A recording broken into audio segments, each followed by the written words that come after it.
Well, Jay, it is June 8th, and we are celebrating something that needs to be celebrated. What are we celebrating today? This is the anniversary, the fourth anniversary of the standard Islamic narrative, holes in the narrative, SIN. Remember what happened 4 years ago?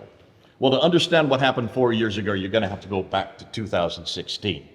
Because in 2016, and we're going to put the video up right here, a little girl, maybe about 5'2", came across not one, not two, not four, 26 different Qurans. I remember. Remember that? Mm-hmm. And we went down to Speaker's Corner and held them up. And who was standing there, right there, filming us, but Muhammad Hijab? Now remember what happened after he saw what we were doing. He went outside the group and he said, "All Muslims, come to me. Huh. Don't look at what they're showing you. Don't listen to what they're saying. I'll explain it to you."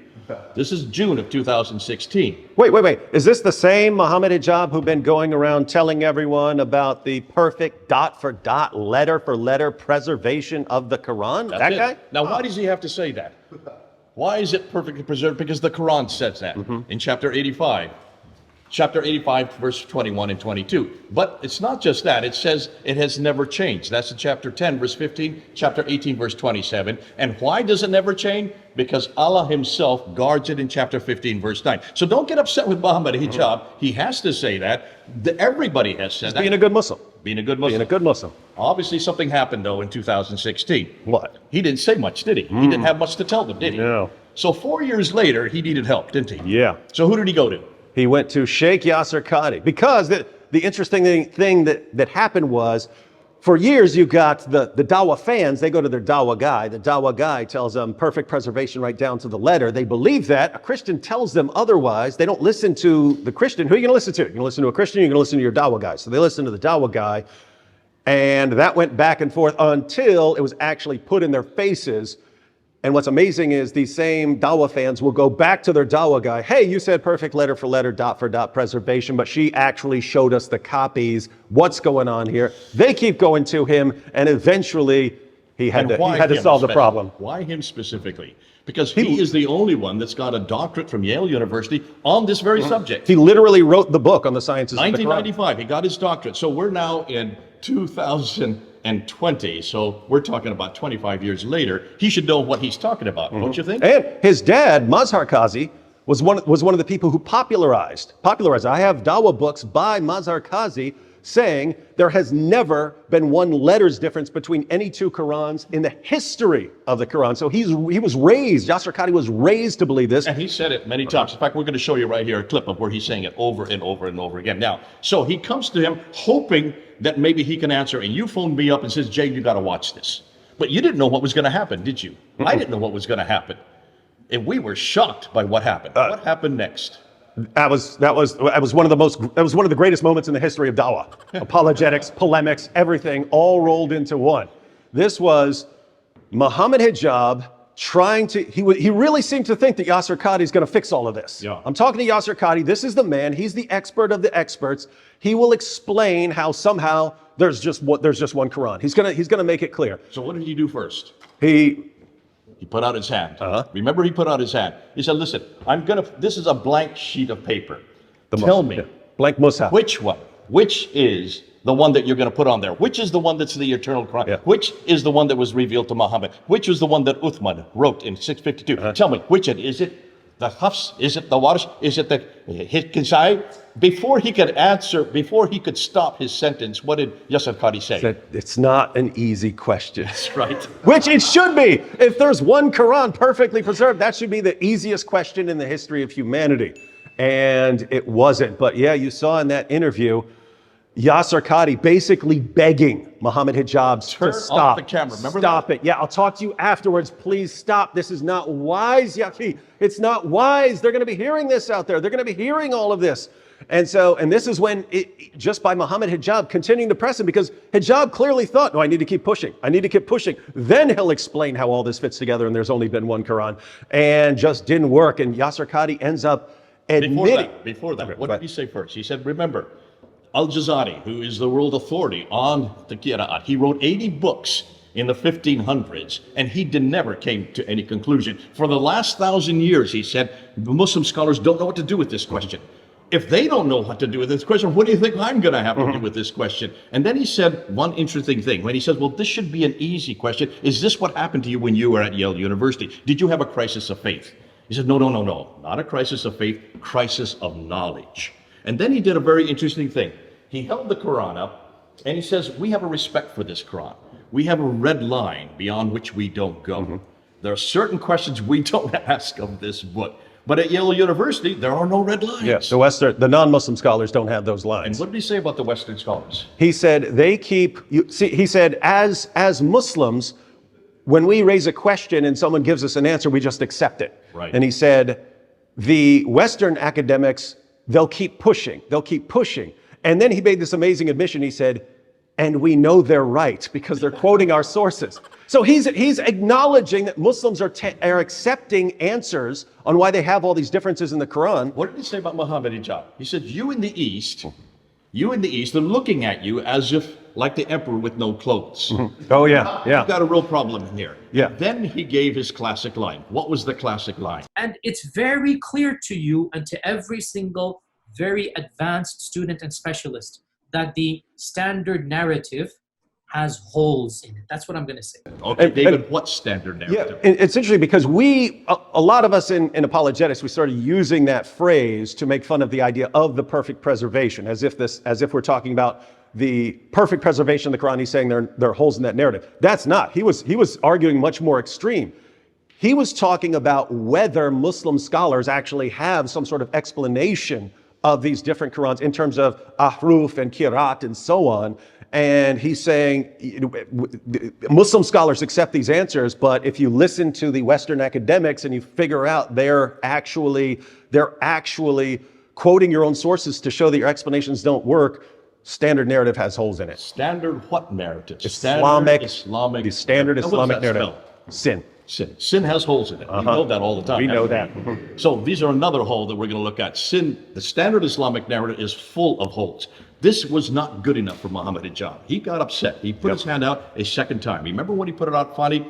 Well, 28 minutes later, he put his hand out a last time. He says, okay, listen, I need an answer. Which is that Quran? You listen, there are 30 now, not just 4. There are 30. Which is it? And what did Yasir Qadhi say at the very end? Finally, he had to give in. It's not an easy answer. It's not an easy yes or no. It is enough for the Muslim to believe that the I think Quran this should is be an easy yes or no, though. Yasir Qadhi. I have to. Not an easy. This I is just not remember, easy. not an easy. It's not an He easy says, question. listen, they're all the Quran. Yeah. And he says, oh, you mean a little bit of Hafs, a little bit of what? Yes, a little bit of Hafs, a little bit of Wash. Why don't you put some Kisai in? Yeah, you got to pick and choose. Got to pick and choose. Just mix them around. That's the Quran. Now that's when I started clapping, because Yasir Qadhi doesn't know what we know. We know that we have looked at these because we've had them now for at least 10 years. And we have looked between them. Now, I'm just going to show you 2 right here. These are the 2 most popular ones. This is the Hafs. There's the Wash. This is memorized by about 3% of the world's Muslim population. This one here is memorized by 93% of the world's Muslim population. This is the one that's now the standard for us today. Why? Because of what they did in Cairo 100 years ago. What did they do in Cairo 100 years ago? Oh, they tried to standardize the Quran. And I think they spent 7 years working because of the differences. Because of the high school the high school students who came and they were coming to class and they were supposed to write standardized tests, but every one of them had 30 different answers. So they went to Muhammad ibn al-Hussein al-Haddad and they asked him to just choose one. He chose this one. Why do you think he chose it? Do you know, David, why do you think he chose that one? I know that the Haas version had become popular because of the Ottoman Empire. It's the Ottoman Empire. They were the ones that had all the manuscripts. They were the ones that were changing all of these manuscript variants just so that they were standardized to this canonical text. That's why Dan Brubaker, who has found 4,000 of them, all of them are now standardized to this text. He had to choose that text. What did they do with the other 29? Didn't they send them to the bottom of the Nile or something? Took them out into a boat and dumped them into the Nile, thinking that would solve the problem. Well, they burned them the first time, so why not drown them this time? They did not consider that Hatun was going to come about another 100 years later. And our good friend Hatun Tosh, just 5'2", she found not 1, not 2, 26 of them by the time we were there in 2016. She has now found all 30, and you're saying another 7, because in between 1924 and 1936, they changed it 7 times because they found all kinds of grammatical mistakes. That became the narrative. That became the standard for all of Egypt. By 1985, the Ibn Saud family saw how successful it was for Egypt. They made it the standard work for the whole world. Now, how many people who are watching were alive in 1985? If you're raising your hand, you are older than the canonical text. Feel pretty old. That means the canonical text is pretty new. That happened on June 8, 2020. What then happened on November 26? Remember, Yasser Qadhi decided to go on the offense. And he confronted you. Oh, when he blasted us? Oh, yeah, that's me, funny. and he confronted- Because I was trying to think of the order of things. I know, like, Hijab took his... First, they started editing it and taking those parts out. Then Hijab took his version down. Yasser Qadhi took his down. 2 weeks after this went up, all the comments, did you look at the comments, Dave? Oh, it was Muslims saying, this is destroying our faith. What are you doing here? I'm leaving Islam. Hundreds of Muslims. I'm leaving in Islam, and my blood is going to be on your shoulders. They had to shut down those comments within 2 weeks. Yeah, so they shut down comments. Then one of them edited that part out of the discussion. So you went in there and that part was out. Then one of them took it down from his, and then one took it down. And not only that, people who reposted or even reposted portions of it, Yasser Qadhi started filing false copyright strikes. Like, you can use other people's material by fair use if you're adding commentary. He knew he was filing bogus copyright strikes just for quoting any part of that. And then, of course, he... Do you have this? Do you have this interview? Yep. Do I have it? Does Hatun have it? Yep. Can all of you get it? We have it. We've preserved it. So after this, I'm going to put up on my It's been site- better preserved than the Quran. I'm going to put it up on my site, all 28 minutes of it, so all of you can see it in another video. You're going to put it up on your site as well. Sure. We're going to do this every June 20th. June 8th, because of what happened on 2020. This is the 4th anniversary. But I want to then now go back to what happened on November 26th in June 2020. Obviously, Yasser Qadhi was having great problems because he had to delete that off his site. He could not respond to that. Till today, he's still not been able to respond to that. Who did he go after? Why did he go after you, me, and Dan Brubaker?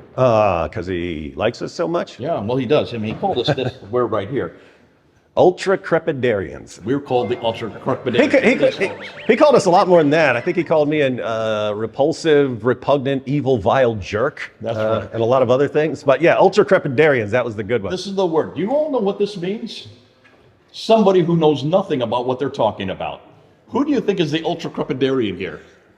It looks like Yasser Qadhi, who knew nothing, who would not answer the question. And he said, don't turn off the cameras and talk to me afterwards. We'll do a deep dive. Remember he said that? We'll do a deep dive. Yeah. And for 25 years, he said, I've never even ever talked about this ever since he got his doctorate. So here's the man who doesn't know how to answer this question. He's saying that for 1,000 years, none of the scholars can answer, and he's calling us the ultra-crepidarians. Yeah, and not the entire Ummah who believed the lie, not Muhammad Hijab who thought there was going to be some great explanation.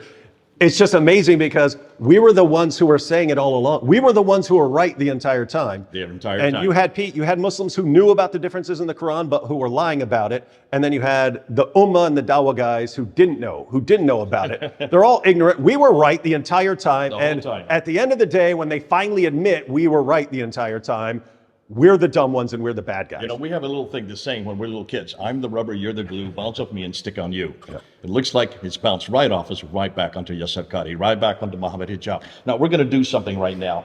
We're going to celebrate. Got to celebrate. The 4th anniversary, folks.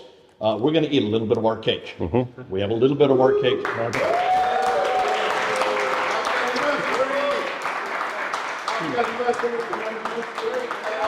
I'll just say,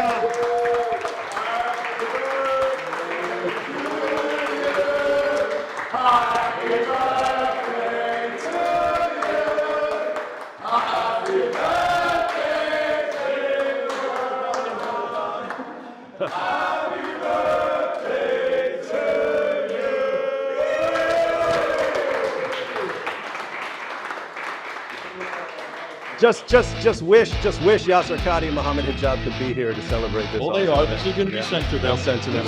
Thank you, guys. Thank you for doing our work for us. God bless you.